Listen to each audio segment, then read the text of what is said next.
Obsessive-compulsive disorder is a mental health condition that affects approximately 2% of the population in their lifetime. OCD is the fourth most common mental disorder after depression, alcohol, and social phobia. Hi, I'm Henry, and I suffer from OCD. Henry has been suffering with OCD since I can't even remember when. Our mom had it really bad, and since then it's been passed down to Henry and my other sister, Penelope. I've been truly blessed to not inherit this because it's honestly a curse to live with. I was diagnosed with OCD when I was just 7. I'm 16 now, and things are just progressively getting worse. It's hard to live like this, but I have learned ways to deal with it. I'm on medication now, and I do take therapy just to help myself. Oh, there's Penelope. She's my twin sister. She also has OCD. I don't suffer as bad as Henry does with OCD, thankfully, but it's still not easy to live with. Some patients do not realize that they have OCD or feel too ashamed and stigmatized to seek help. I was diagnosed at 13, much longer after Henry. I take medication, but it's still not as strong as his. Penelope was never really bad with OCD, but you could definitely tell something was up.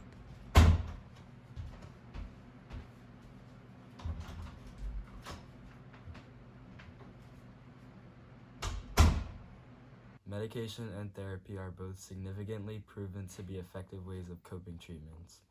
Development factors may include emotional, physical, and sexual abuse, or neglect, social isolation, teasing, or bullying. Our mom passed away when the twins were only 12.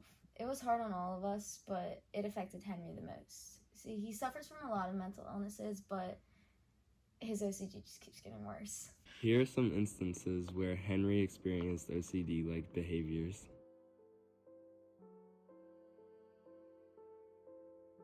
I sat down in my chair, and he started cutting his big horny-looking nails.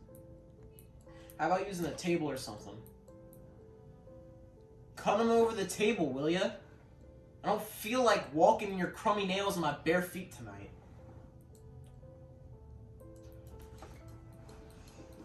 You couldn't read anything with a guy like Ackley around. It was just impossible.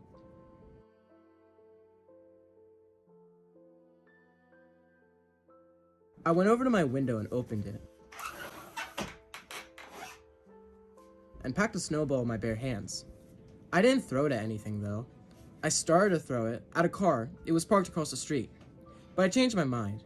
The car looked so nice and white.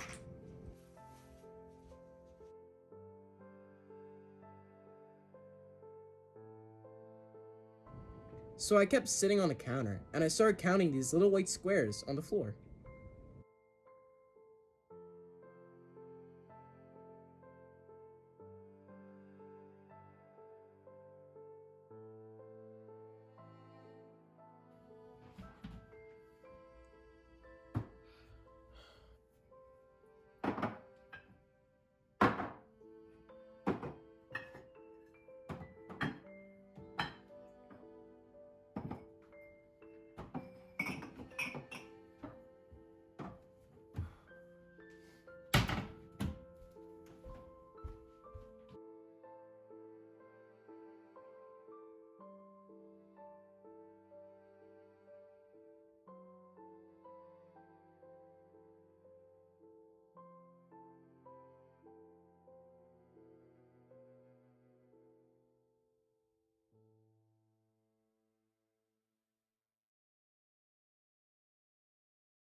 Growing up, Penelope and Henry were two peas in a pod.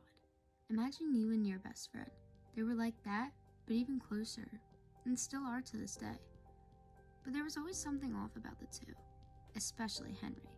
He was never talkative and always stayed by himself and played by himself, while Penelope never let it get the best of her. This could be because her OCD was much more minor than Henry's, but it's almost like Henry's OCD consumed him in a way, and he's never been the same since his diagnosis. It's hard for me to talk about this, especially since I will never know what's going on in that kid's head. OCD can be a struggle, but I never let it stop me.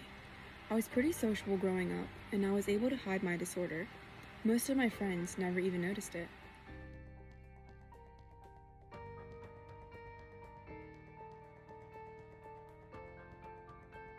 It was hard living with OCD at such a young age. People would never want to talk to me, and if they ever even did, they would just call me a freak or weird and laugh at me. Growing up, I really didn't have anyone but my sister, because she was the only one who understood the way I felt. So when it comes to socializing, you could say I'm not the best, but what can I do when nobody wants to socialize with me? I feel so terrible for my mother and the guilt she must have felt, and I pray to God that I never feel the same guilt, and I hope I never pass my mental disorder down to any of my children.